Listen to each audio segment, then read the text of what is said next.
Hello everyone, welcome to back my channel. I hope everyone is having a wonderful day. Before starting the video, please go ahead and hit the subscribe button and give this video a thumbs up. General Hospital spoilers for May 1923. 2025 see Drew Kane Quartermain, Cameron Matheson, doubling down on leverage, love, and doing some more lashing out. We're going to give you everything for the rest of this week, and then step into the spoilers for next week as we always do on Early Edition Day. We start with the last few days of this week just to give you context. We've got good stuff for Drew, Christina Corinthos Davis, Kate Mansi, Alexis Davis, Nancy Lee Grahn, and a lot of people. Let's dive right in. Wednesday, May 14th. Alexis is desperately trying to shut down Ava Jerome, Maura West, and Rick Lansing's, Rick Hurst, blackmail, because she knows she's going to get busted because she's having to steal a whole buttload of money, and she's going to turn to Damian Spinelli, Bradford Anderson, for help. So, Alexis asked the Jackal to help her save Christina's life. But if this is about saving Christina, then it sounds like Alexis may be asking Spinelli to work a miracle and maybe wipe the digital video evidence against Christina. It was on the surveillance tapes. It's also on Ava's phone, but this is Spinelli we're talking about. Meanwhile, Jason Morgan, Steve Burton, and Carly Corinthos Spencer, Laura Wright, come up with a plan. She's telling Jason she wants to get Michael Corinthos's, Chad Duell, kids out of Drew and Willow Tate's. Caitlin McMullen, House ASAP. And remember, Carly asked Diane Miller, Carolyn Hennessy, to move up the custody hearing.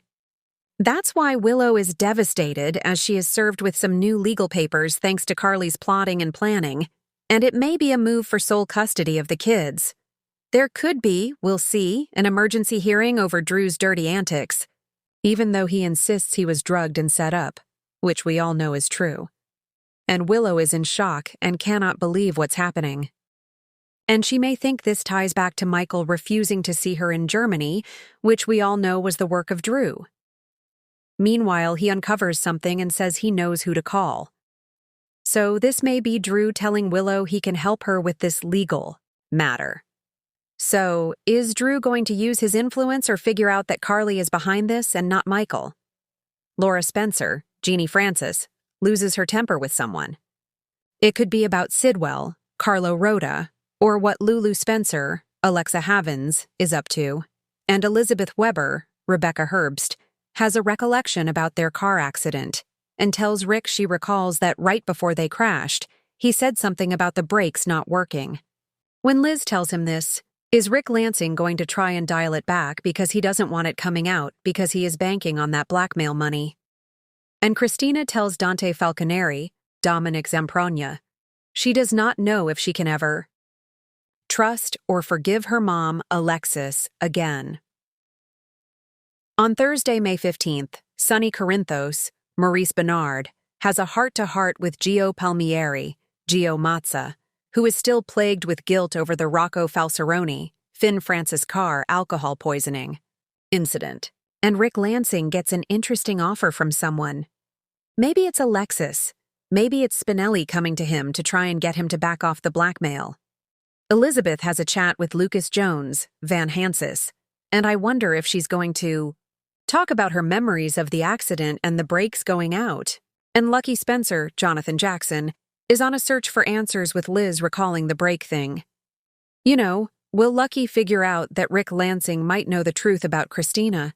And that ties back to why Alexis wanted to commit her daughter. Meanwhile, Christina tries to undo some damage, and it's got to be about the accident.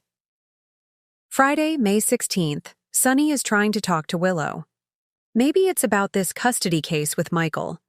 And I wonder if Sonny knows that this is something Carly is cooking up. Speaking of that, Nina Reeves, Cynthia Watros, asks a big favor of Carly. And Nina may ask Carly to ask Michael to stop this legal action. Clearly, Nina has no idea that Carly is behind it. Lulu's on a quest for answers. She wants proof that Gio is Brooke Lynn Quartermain, Amanda Seton, and Dante's son. DNA testing is the only way to prove it for sure. So, we'll see how far Lulu goes. Tracy Quartermain, Jane Elliott, tries to ease Brooke Lynn's worries, and she may tell her that she shut down Lulu and that adoption story she was writing.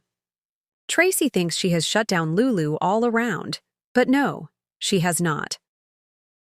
Portia Robinson, Brooke Kerr, needs advice from Ava, and it's obviously about Drew's relentless blackmail, and Portia might tell Ava what she and Nina did with the ketamine and the hooker. But as far as I've seen so far, unless I missed something, Drew hasn't let Portia, Brooke Kerr, know that he knows she did the ketamine thing. And there's still that thing hanging up in the air where Drew paid an extra $500,000 to Brad Cooper, Perry Shen, for one last thing before he went. And then I don't think we saw what it was. So I wonder if he went down and signed an affidavit with the police or something. The week of May 19th through the 23rd, Spinelli is on his mission to help Alexis. But if Ava's got backups of their surveillance video, and Spinelli is trying to clean up all of the video evidence, that might be problematic. And I wonder if Spinelli will cross lines to cover Christina's crime. Lulu gets closer and closer to the truth about Gio, Dante, and Brooke Lynn. And Willow takes a turn. Obviously, Carly's hoping she will back off of Drew, but knowing what we've seen from Willow, she may keep pushing forward. She may even double down. And her honey bunny, Drew, is going to try and fix this mess for her as he's promised he would always watch out for her. Portia keeps digging that hole deeper. Curtis Ashford, Donald Turner, suspects his wife, and he's going to be furious when he finds out what Portia did, and that's why she is trying to get him to lay off of Drew. Tracy fights for her family. She wants to bring BLQ's son home and into the family fold. Little does a lot of the Quartermains know that he's already there. It's Gio. Look for Stella Henry, Vernie Watson scenes these 2 weeks and more with the despicable Ezra Boyle, Daniel Cosgrove, as he is conspiring with Drew and Sidwell and others. Port Charles is heating up as May sweeps head toward their crescendo, and from backroom boardroom battles to dangerous personal vendettas, no one's playing it safe. The week of May 19th, 23 sets the stage for explosive showdowns, simmering betrayals, and one very determined Drew Kane, who's done waiting in the wings. Drew Kane, no more. Mr. Nice Guy, Drew Kane, Cameron Matheson, has been trying to walk the line between honorable CEO and loyal friend, but this week, the gloves come off. After weeks of frustration over Nina's continued proximity to his daughter Scout, and lingering resentment over Carly's soft spot for Jason, Drew decides it's time to remind everyone he's not a pushover. Early in the week, Drew makes a surprise visit to the Metro Court, where a tense moment with Nina, Cynthia Watros, ends with veiled threats and a not-so-veiled promise. If she doesn't back off, he'll make sure her second chance with Willow goes up in smoke.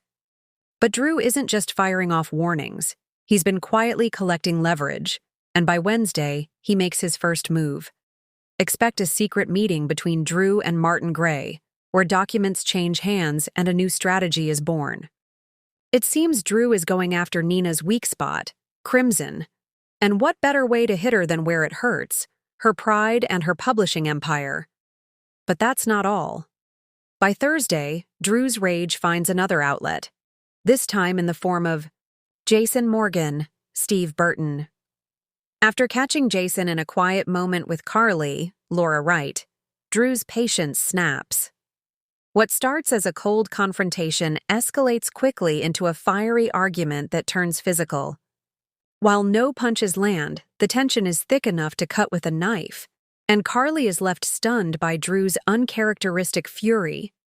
By week's end, Drew begins to spiral, haunted by feelings of betrayal, inadequacy, and the loss of his moral compass. Could his thirst for control cost him more than he's prepared to lose? Carly caught in the middle, Carly finds herself emotionally torn this week as her bond with Jason continues to deepen. But Drew's volatility begins to scare her. When Jason confides in Carly about a lead on Pikeman's next move, she's distracted. still reeling from her earlier blowout with Drew. As she tries to hold on to peace for Scout's sake, she begins to realize that something in Drew has changed, and not for the better. But Carly doesn't have long to process before another storm brews. Sunny, Maurice Bernard, and Jason cross paths at the boxing gym on Thursday, and while the exchange starts out civil, it quickly shifts into unfamiliar territory. Sunny brings up Carly and wonders aloud whether Jason's return stirred feelings that go beyond friendship. Jason, typically silent on such matters, offers nothing but a stare. It's enough to make Sunny suspicious. And dangerous. Jason's mission heats. Up while Drew wages war on the personal front, Jason remains laser-focused on finding out who's pulling Pikeman's strings. This week, he receives intel from Dex, Evan Hofer, that points to a mystery shipment arriving in Port Charles under the guise of a local nonprofit.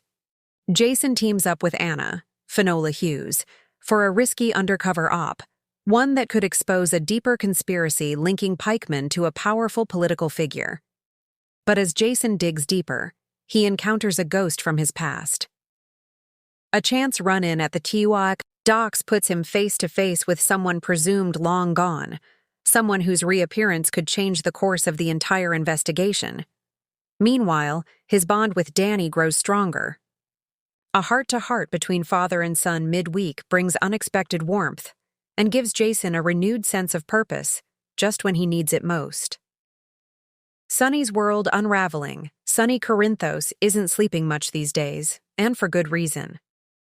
This week, his world starts to close in, with Jason sniffing around Pikeman and Ava, Mora West, playing mysterious games with his trust. Sunny's paranoia spikes. When he overhears a conversation between Ava and Valentin, James Patrick Stewart, he begins to question whether Ava is betraying him, and more importantly, whether he's slipping. Later in the week, Sunny meets with Diane, Carolyn Hennessy, and starts setting up protective trust funds for Donna and Avery, just in case. He hasn't told anyone, but Sunny's been feeling the walls closing in, and by Friday, he quietly asks Brick to start putting together an exit strategy. Is Sunny planning to disappear? Ava's dangerous game. Ava.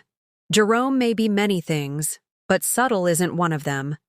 This week, her carefully constructed web of alliances begins to unravel. Her flirtation with Valentin takes an unexpected turn. When Valentin offers her something tantalizing, proof that Laura is hiding secrets of her own. But there's a price. Ava must deliver inside intel on Sunny's mental state. Ava's left to choose between self-preservation and loyalty. And, spoiler alert, loyalty doesn't win. By week's end, Ava makes a call that could shift the balance of power in Port Charles once again. Trina and Spencer, a bittersweet turn Trina, Tabiana Ali, returns from a short art retreat to find Spencer, Nicholas Alexander Chavez, acting distant. The fallout from Esme's presumed death continues to weigh heavily on him, and guilt is starting to gnaw at his conscience. A touching scene on Thursday reveals Spencer's vulnerability, but Trina doesn't know if she can hold space for his darkness forever. A surprise visitor on Friday could offer her an unexpected distraction and a tempting opportunity far from Port Charles. Will Trina stay or go? Also, this week, Brooklyn and Chase face unexpected wedding complications when Lois and Gloria butt heads over venue plans. Expect hilarious hijinks and a little family heart-to-heart. Maxie uncovers an alarming discrepancy in Deception's inventory. Is sabotage afoot?